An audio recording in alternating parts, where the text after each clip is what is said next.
अस्सलाम वालेकुम, मैं हूं शाहिद हुसैन। ये दूसरी वीडियो है, ख़ास तौर पर जो NICVD में करप्शन के हवाले से। जिस तरह मैंने पिछली वीडियो में ज़िक्र किया था कि NICVD में करप्शन से मुतालिक जो अहम तरीन सवालात उठाए थे, ख़ास तौर पर जो प्राइवेट OPDs करते हैं डॉक्टर जाकर, उस हवाले से सिंध हाई कोर्ट ने सवालात उठाए थे।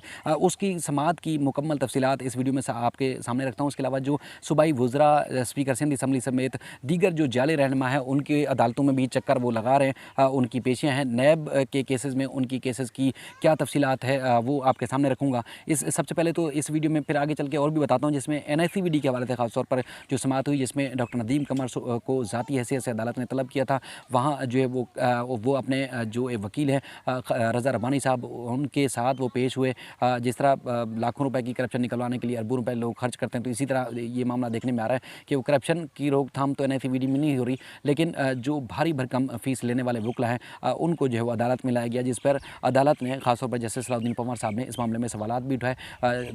जो रज़ा रब्बानी साहब एक सेनेटर हैं, पीपल्स पार्टी के सीनियर रहनुमा और चेयरमैन नैब भी, चेयरमैन सेनेट भी रहे।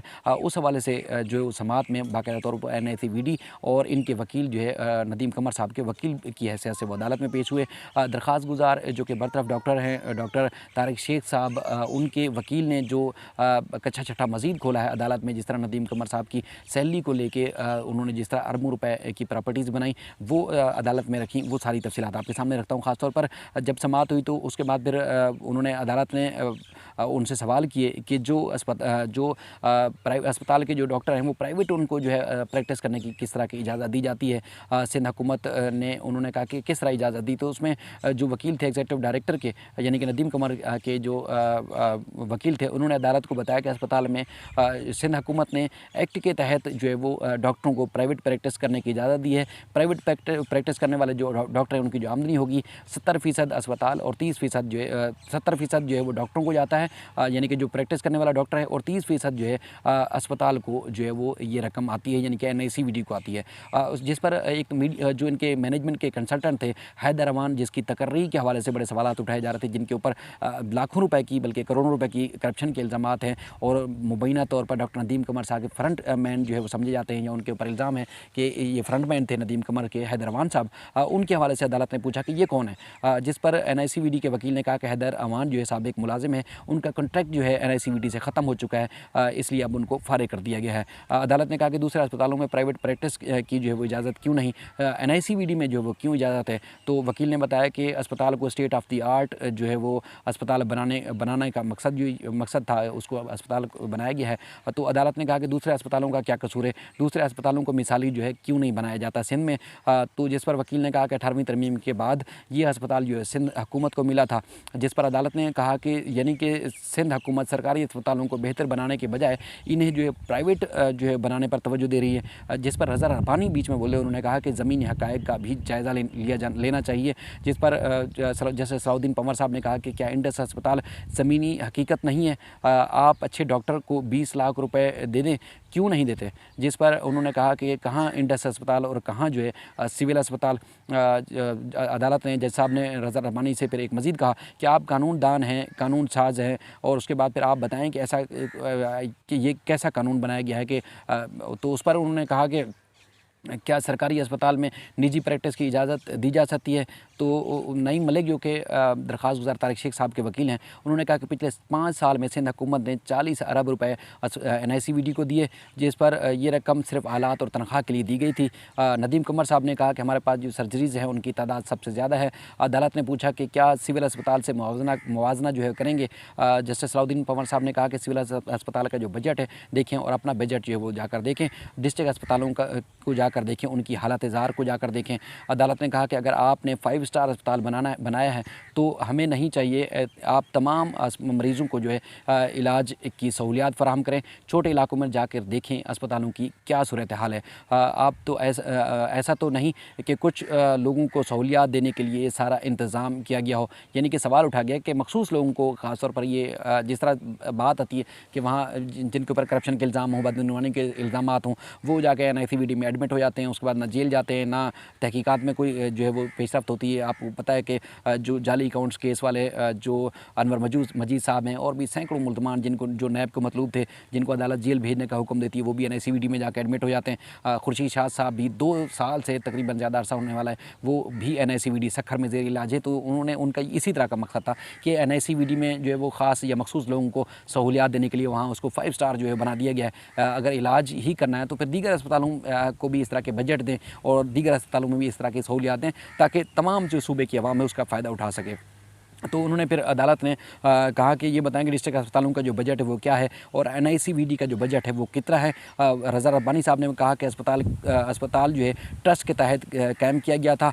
मार्शल लॉ के बाद वफाकी हुकूमत ने इंतज़ाम ले लिया था और उसके बाद फिर कहा कि अस्पताल को गवर्निंग जो बॉडी है वो चलाती है, जिसके वज़ीर आला सिंध जो है उसके सरबराह हैं। उसके बाद उन्होंने कहा कि अस्पताल एक्ट के तहत काम करता है, सारी जो फंडिंग है, सारा जो काम है वो हुकूमत देती है। सिंध असम्बली ने एक्ट मंजूर किया और अस्पताल में प्राइवेट प्रैक्टिस की जो है वो डॉक्टरों को इजाज़त दी गई है। जस्टिस सलाउद्दीन पंवर साहब ने फिर सवाल किया कि प्राइवेट ट्रीटमेंट में क्या चार्जेज़ हैं और उसके बाद फिर यहाँ पर जो है वो क्या चार्जेज़ होते हैं। तो उसमें वकील साहब ने फिर बताया कि डॉक्टर पर इन्हिसार होता है, वो ज़्यादा से ज़्यादा 4000 फ़ीस भी जो है वसूल करता है। उस पर अदालत ने कहा कि डॉक्टर्स की कम से कम और ज़्यादा से ज़्यादा जो तनख्वाह है उसकी तफसीलात पेश करें। तो नदीम कमर साहब ने कहा कि असिस्टेंट प्रोफेसर और डॉक्टरों की जो तनख्वाह 5 से 8 लाख के बराबर है।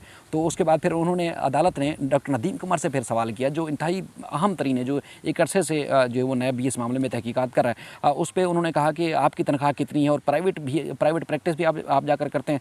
नदीम कमर साहब ने कहा कि मेरी तनख्वाह प्रोफेसर के मुसावी है और मैं निजी प्रैक्टिस भी करता हूँ।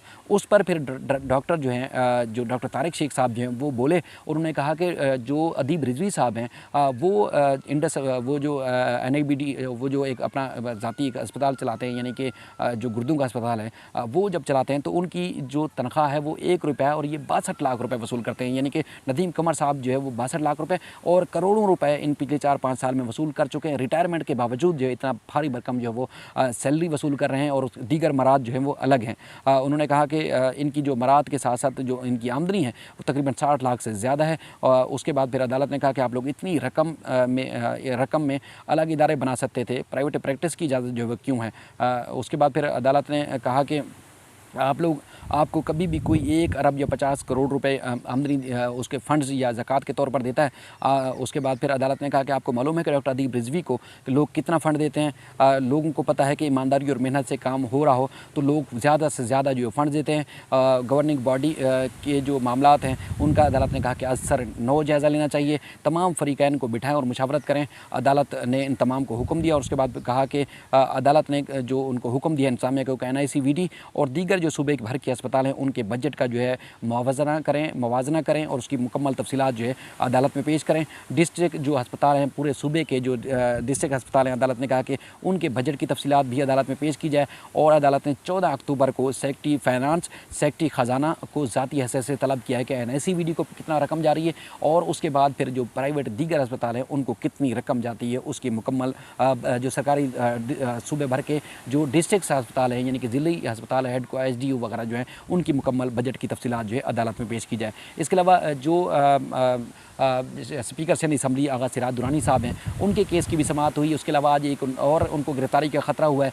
MP हॉस्टल में नैब जो है तहकीकात कर रहा है तामीरात के हवाले से। पहले भी हमने बहुत ज़्यादा रिपोर्ट किया जो MP hospital Sindh high court के बिल्कुल सामने बन रहा है, उसमें अरबों रुपए की करप्शन का इंकशाफ हुआ था। नैब ने उनके खिलाफ जो है तहकीकात का आगाज़ किया है। तो उन्होंने गिरफ्तारी से बचने के लिए आगा सिराज दुरानी साहब ने सिंध हाई कोर्ट से रुजू किया था। अदालत ने उनकी यानी कि चौथी इंक्वायरी में जो है वो पूरी ज़मानत मंजूर की है और नैब को गिरफ्तारी से रोका है। 10 लाख रुपए के मचलके जमा करवाने का हुक्म दिया है और उसके बाद फिर नैब का कहना है कि इन्होंने खुर्द-बुर्द की तामीरात के नाम पर जो है वो फंड जो रकम थी वो करप्शन की नज़र हो गई। इन्वेस्टिगेशन को इंक्वायरी में जो है इंक्वायरी को इन्वेस्टिगेशन में तब्दील किया है तो नैब ने इनको तहकीकात के लिए तलब किया था। इसके अलावा जो साईं कायमली शाह साहब हैं उनके खिलाफ भी आज 2 इंक्वायरियों के से मुताल्लिक़ बुरी ज़मानत के केस की समाअत थी। एक तो जो ज़मीन की अलाटमेंट का केस था, उसमें नैब ने कहा कि फ़िलहाल इनसे तहकीकात मुकम्मल हो चुकी है, फ़िलहाल इनको गिरफ़्तार नहीं करना और अगर ज़रूरत पड़ी तो मज़ीद इनसे तहकीकात की जाएगी। अदालत ने जो कराची में गैर कानूनी अलाटमेंट का केस था, उनमें इनका केस निपटा दिया, लेकिन जो अफसरान की महकमा इत्तलात सिंध में जो भर्तियों का केस था, उसमें अदालत ने जो है वो उनकी अबूरी ज़मानत में तोसी की है और नैब से तहकीकाती रिपोर्ट जो वो तलब की है। शर्जील मेमन आज पेश नहीं हुए, उनको अदालत ने मुल्क से बाहर जाने की इजाज़त दी थी, वो मुल्क से बाहर जो है वो जा चुके हैं, इसलिए उनका जो है मामला लटक गया है। इस तरह जो है वो आगा सिराज दुरानी का जो पुराना जो सुप्रीम कोर्ट ने केस वापस रिटर्न किया था, यानी कि इस्लामाबाद से वापस आया था, जिसकी असर नौ जो है वो ज़मानत की समाअत होनी थी, उसकी तफसीलात भी इस केस में इस वीडियो में मैं आपके सामने रखता हूँ। उसमें जो आगा सिराज दुरानी के ख़िलाफ़ और उनके बेटे और दीगर के ख़िलाफ़ जो सिंध हाई कोर्ट का 2 रुकनी बेंच जो समाअत कर रहा है, उसमें अदालत ने उनसे जो सवालात उठाए हैं उनके आगा सिराज दुरानी के वकील से, जिसमें उन्होंने जवाब दिया कि अगर असासे छुपाए हैं आगा सिराज दुरानी ने, तो ये तो मामला FBR का है, इलेक्शन कमीशनर का केस है, तो नैब इस मामले में जो है तहकीकात कैसे कर रहा है। 3600 एकड़ जो ज़मीन है वो ज़री ज़मीन है, जिस पर अदालत ने कहा कि ये जो ज़री ज़मीन थी इसकी ये इनको क्या विरासत में मिली थी, ये किस तरह जो है मिली थी, जिसमें उन्होंने बताया कि इनकी विरासी ज़मीन है, यानी कि इनकी ख़ानदानी ज़मीन थी। तो उस पर अदालत ने फिर तफ्तीशी अफसर का पूछा नैब के प्रोसिक्यूटर से, तो उन्होंने बताया कि वो लाहौर में वो फ़िलहाल यहाँ नहीं है, जिस पर अगर अदालत तलब करेगी तो उनको हम जो है बुला लेंगे। अदालत ने पूछा कि नैब ने आगा सिराज दुरानी को कॉल अप नोटिस जारी किया, इसका जवाब क्या आगा सिराज दुरानी ने दिया था या नहीं दिया था। आगा सिराज दुरानी के वकील ने कहा कि कॉल अप नोटिस का जवाब 2 रोज़ बाद दिया था, इससे पहले इससे देना था, इससे पहले ही आगा सिराज दुरानी साहब को जो है गिरफ़्तार कर लिया गया। आगा सिराज दुरानी 1998 से 1998 में जो है पहली बार जो रुकन सूबाई असम्बली बने थे। नैब ये तासुर दे रहा है कि अवामी ओहदे से के बाद ही उन्होंने जायदादें बनाई, यानी कि प्रॉपर्टी बनाई, और उसके बाद फिर नैब की जानिब से मज़ीद इंक्वायरी का दोबारा कॉल अप नोटिस भेजा गया, जो साबित करता है कि हमारा केस मज़ीद इंक्वायरी का है, यानी कि मज़ीद इंक्वायरी होनी है। उसके बाद अहले खाना का कोई अवामी ओहदा जो है वो उनके नहीं रखते और इन्हें भी इस केस में मुलज़म बना दिया गया है। घरेलू ख़वातीन हैं, इनको भी मुलज़म के तौर पर नामज़द किया गया है। आगा सिराज दुरानी के भाई को की भी ज़मानत को नैब ने सुप्रीम कोर्ट में चैलेंज किया था। अदालत ने नैब प्रोसिक्यूटर से पूछा कि चैलेंज जो है वो क्यों नहीं किया गया था। उस पर उन्होंने कहा कि मज़ीद हमें जो है थोड़ा सा वक्त चाहिए। नैब के प्रोसिक्यूटर ने कहा अच्छा, जो आगा सिराज दुरानी के साहबजादे आगा शहबाज दुरानी है, उन्होंने मुल्क से बाहर जाने की दरख्वास्त दायर की और अदालत ने उस पर नैब प्रोसिक्यूटर को नोटिस जारी किए और जो ज़मानतों पर मज़ीद दलाइल जो हैं वो जारी हैं और मज़ीद समाअत जो 23 सितंबर तक मुलतवी कर दी गई है। यानी कि ये अहम तरीन इनकी पेशियाँ थी। उसके बाद फिर जिस तरह की बातें होती हैं वो खुद सियासी बातें तो करते ही करते हैं। मज़ीद भी इस सिलसिले में जो भी अपडेट होगी आपके सामने रखेंगे। अपना ख्याल रखिएगा। कल का दिन जो है वो इंतहाई अहम है, जैसे मैं पहले वीडियो में बता चुका हूँ कि सुप्रीम कोर्ट कराची रजिस्ट्री में कराची की किस्मत का फैसला होने वाला है। मैं वहाँ नहीं हूँगा, मिस करूँगा, लेकिन ये है कि जो अपडेट जो तफसीलात होंगी वो आपके सामने रखता रहूँगा। अपना ख्याल रखिएगा। अल्लाह हाफ़िज़।